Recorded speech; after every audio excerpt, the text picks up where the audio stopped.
My name is Roy Neuberger. This is the first in what I hope will be an ongoing series of video broadcasts. We begin in this fateful week at the beginning of the Hebrew month of Nisan in the Hebrew year 5780, corresponding with the year 2020 and the non-Jewish calendar.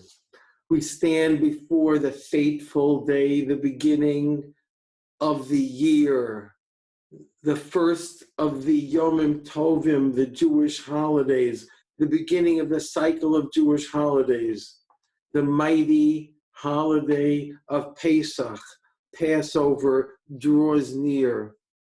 And I want to ask, why do we refer so often to Yetzias Mitzrayim, the Exodus from Egypt? Twice a day when we say the Shema, every Shabbos and Yom Tov night during Kiddush, we say Zecher Yetzias Mitzrayim, in memory of the Exodus from Egypt. Why is there the constant emphasis on an event which took place thousands of years ago? My friends, this is so big that I feel the universe can't contain it. The subject of our Exodus from Egypt is so huge. I must ask forgiveness, but I really do not think we begin to understand how big this is. I've mentioned this often before, but now I'm going to try to be more explicit. What is so big about Yetzias Mitzrayim, the Exodus from Egypt? The children of Israel were almost completely assimilated in ancient Egypt. Then God decided it was time to extricate our ancestors from that spiritual cesspool because he was about to give us his Torah. We had to be separated from impurity to receive the Torah, but we were unable to extricate ourselves because we were up to our nostrils in the pollution, holding at Memtesh Shari Tuma, the 49th level of impurity in Egypt. Therefore, God had to destroy that nation, Egypt, in order to enable his children to free themselves from the Tumah, the impurity, in order to ascend to Mount Sinai. Masei avos simul labanim, the actions of the fathers are a sign for the children, and we're the children. Or to put it another way, in the words of Rabbi Elchanan Wasserman, several times I heard from the holy Chafetz Chaim that we can learn about the end of our exile from what happened in Egypt.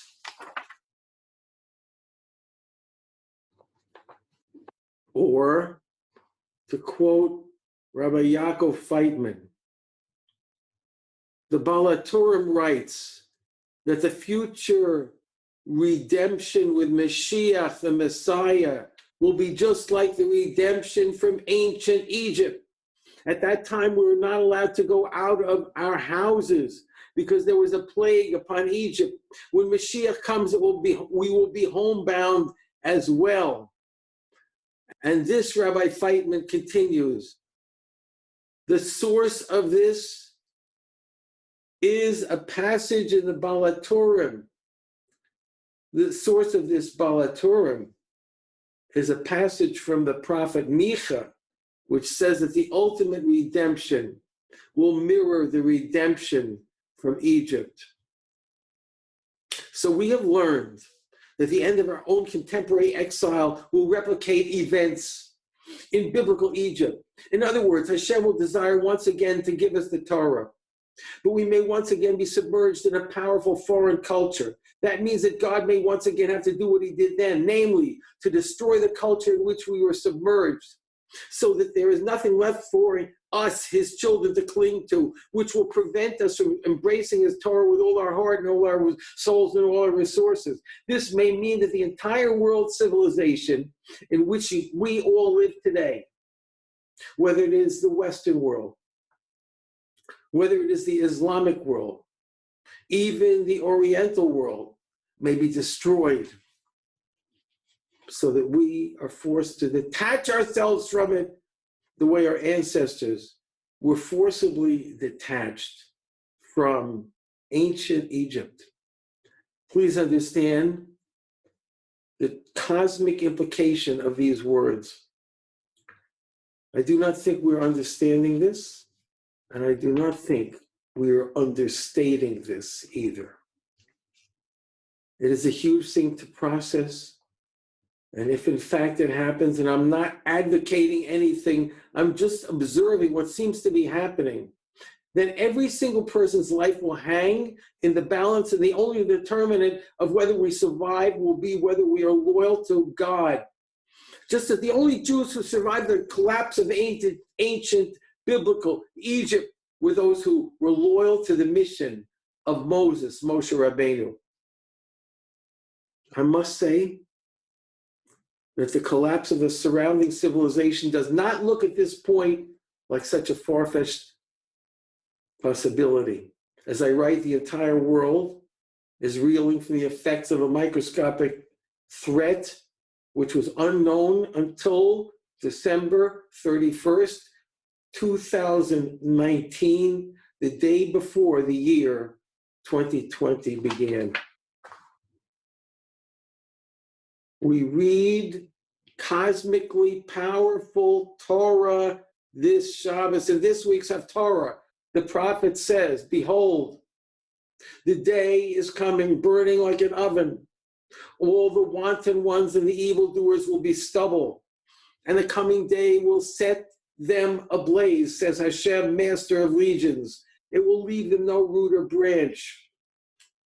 Does not tell us we should take seriously the possibility that the entire society in which we live is in danger of the same fate as biblical Egypt, which implies that God is going to reveal himself once more to the entire world as he did at Mount Sinai, and that we must make a choice whether we want to be with him or, God forbid, go down with the sinking ship on which we've been sailing for 2,000 years. The prophet also says, those who fear Hashem spoke to one another, and Hashem listened and heard. It was inscribed before him in a book of remembrance of those who fear Hashem and meditate upon his name. And I shall have compassion on them as a man has compassion on his son who serves him. Does that not imply that there's a way to save ourselves from what's about to happen? That, my friends, is why we have to take the exodus from Egypt seriously. It's all happening before our eyes. The reality of the Torah is opening like a giant pageant in front of us. Soon Hashem, God in his compassion, will send a leader to take us out of this burning world into a world of Torah, truth, and justice. The prophet says the day is coming burning like an oven. But here's how he concludes.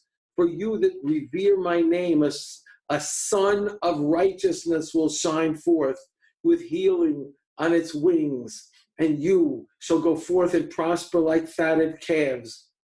You will trample the wicked, for they will be like dust under your feet. On the day that I prepare, says God, master of legions, behold, I send you Elijah the prophet before the great and awesome day of Hashem. He shall restore the heart of fathers to children and the heart of children to their fathers.